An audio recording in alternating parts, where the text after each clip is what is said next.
In some ways, it feels like we are only one incident away from mass protests in the streets.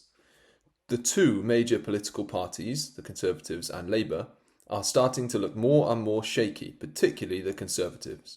And Nigel Farage, along with his Reform Party, promising to bring a populist revolution, is gaining more and more momentum in the polls.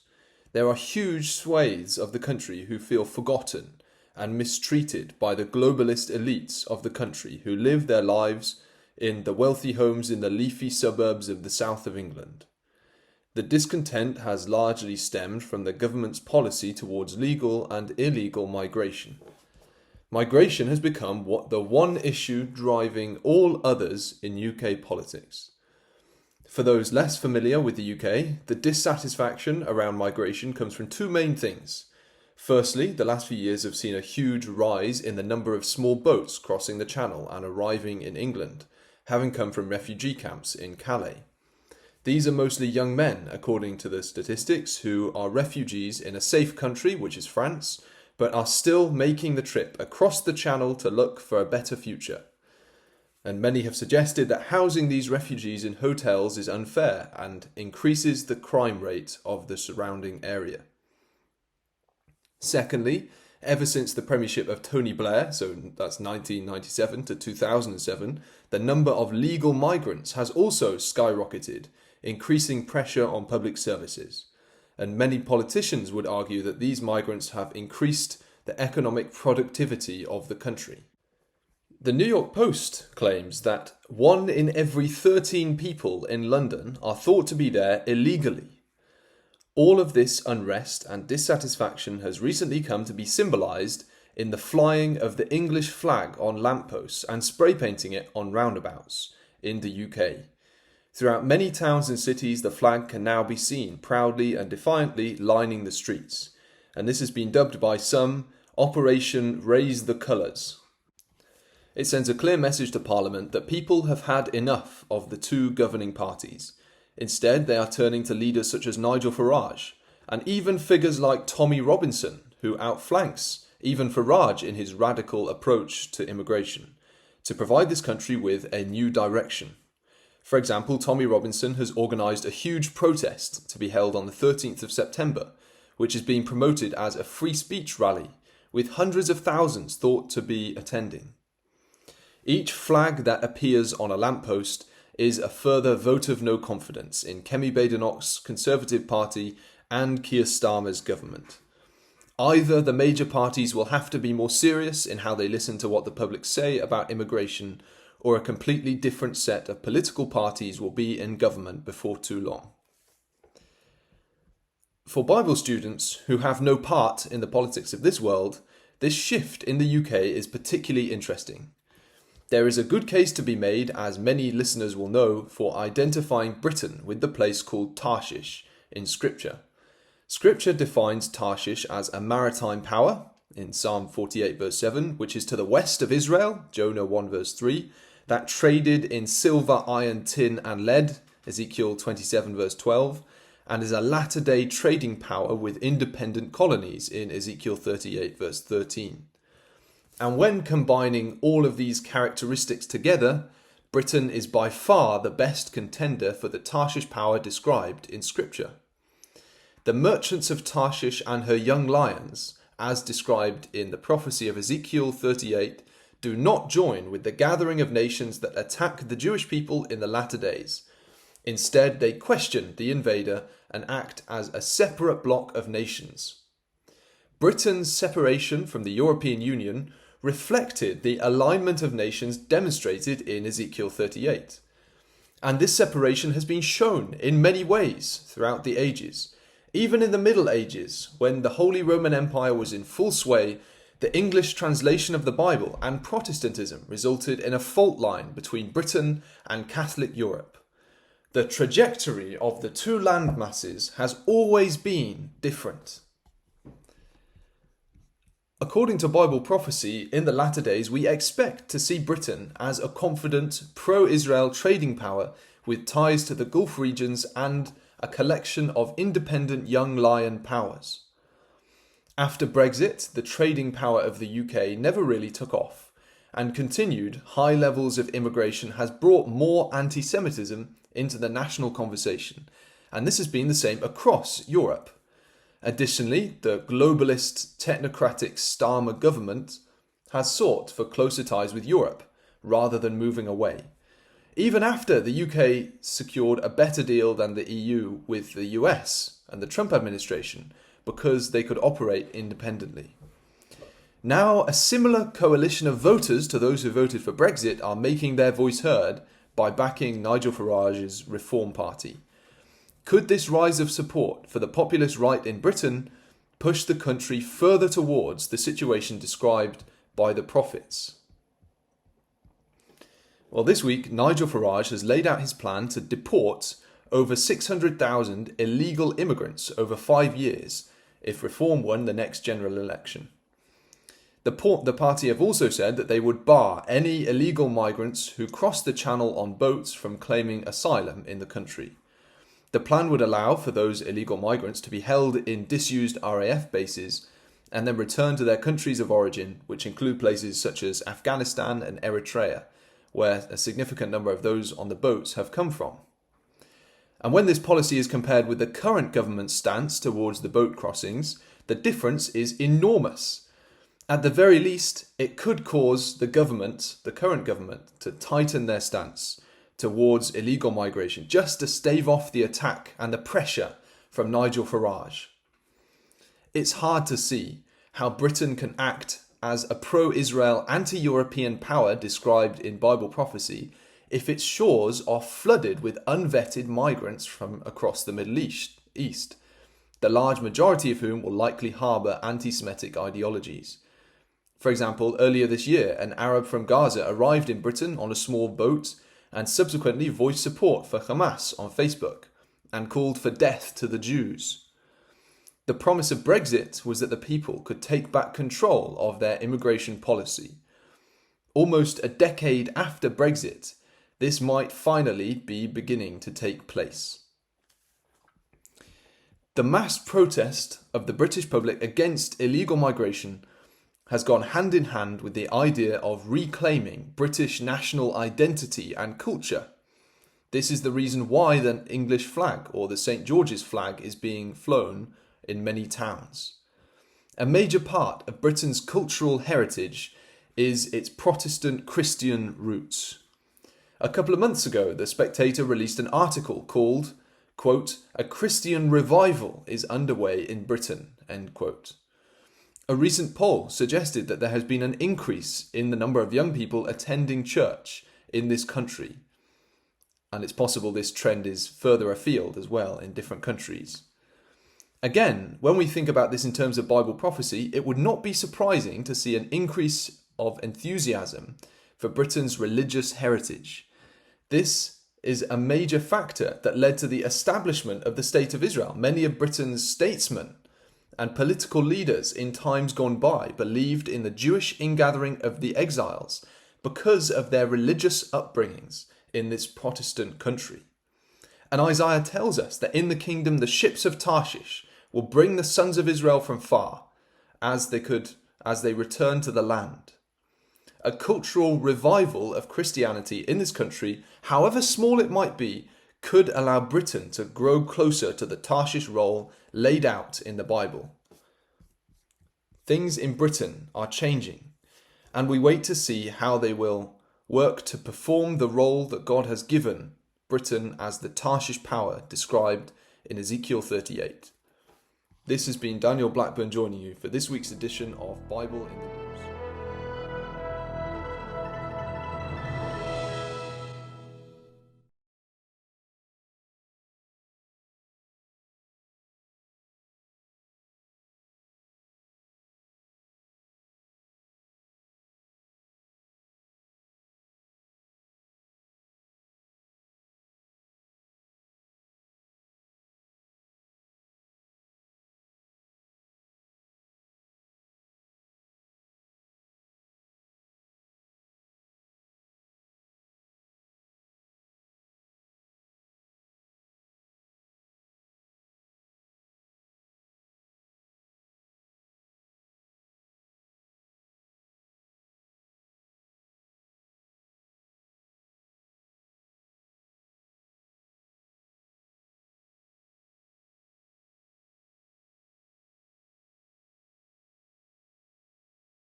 you.